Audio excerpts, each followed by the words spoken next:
Bonjour, bienvenue dans le JT. L'info du jour, c'est l'ouverture ce matin du procès en correctionnel de Guy Mathiolon.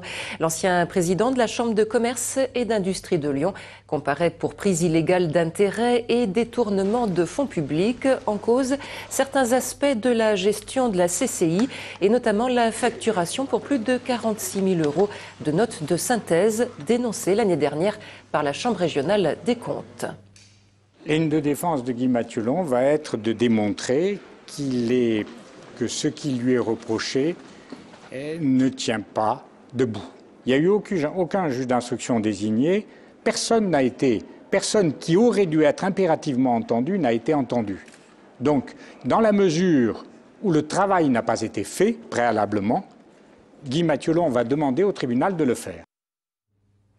La banderole anti-gaz de schiste fait escale place Bellecour. À partir de 18h ce soir, les membres du collectif Stop au gaz de schiste invitent les Lyonnais à venir signer la banderole qui sera hissée au sommet du Mont Blanc, puis apportée à l'Assemblée nationale le 10 mai prochain, date d'examen par les députés des propositions de loi concernant l'exploitation des gaz de schiste. Double visite ministérielle hier après-midi dans l'agglomération lyonnaise, venus rencontrer les policiers de Mézieux et Écully pour parler sécurité. François Fillon et Claude Guéant ont également réagi à la mort d'Oussama Ben Laden, tué au Pakistan par les forces spéciales américaines. Leïla Kessi. C'est en fin de matinée que François Fillon est arrivé dans la région lyonnaise, une visite placée sous le signe de la sécurité.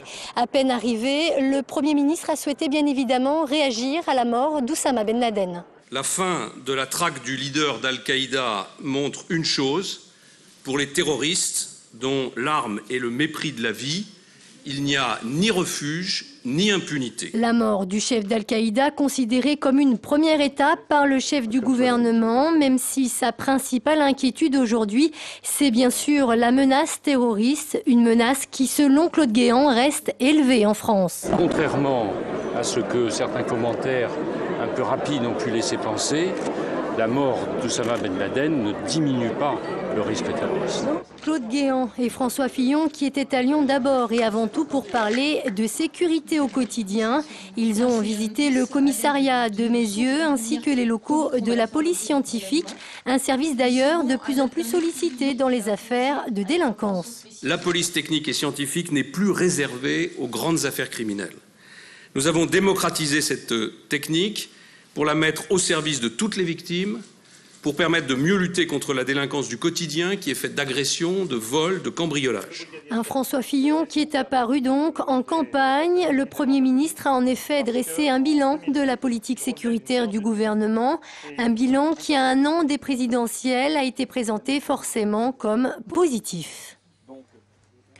Leur stratégie de communication est désormais bien rodée. Les membres du groupe d'extrême droite lyonnais Rébène font une nouvelle fois le buzz en annonçant via Internet l'organisation d'une marche des cochons suivie d'un apéro Rosette Beaujolais le 14 mai prochain à Lyon, mais sans qu'aucun lieu ne soit indiqué.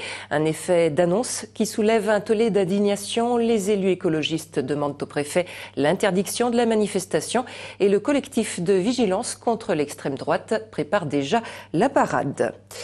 En basket, l'Asvel se déplace ce soir à Châlons pour le compte de l'avant-dernière journée du championnat de Pro A. L'occasion pour des Villeurbanais déjà qualifiés pour les play-offs de confirmer leur bonne forme actuelle. Revue de détails avant la rencontre, Émilie Deschamps. Non, l'Asvel n'a pas engagé un nouveau joueur pour la fin de saison. Michael Djellabal a juste changé de look à l'approche des play-offs. C'est personnel, je voulais changer, ça faisait un moment que j'avais déjà mes dreads et voilà.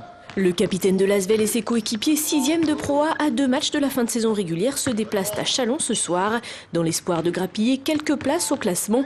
La 4e marche tend toujours les bras aux Villeurbanais qui restent sur 7 victoires en 8 journées de championnat. Je crois qu'on a l'avantage sur One, après il y a Gravelines je crois, dont on a l'avantage aussi. Si eux ils perdent un match et nous on arrive à faire un 2 sur 2 sur la fin, on peut espérer la 4e place. Villeurbanne, qui semble enfin avoir trouvé son rythme de croisière, doit éviter le piège à Châlons.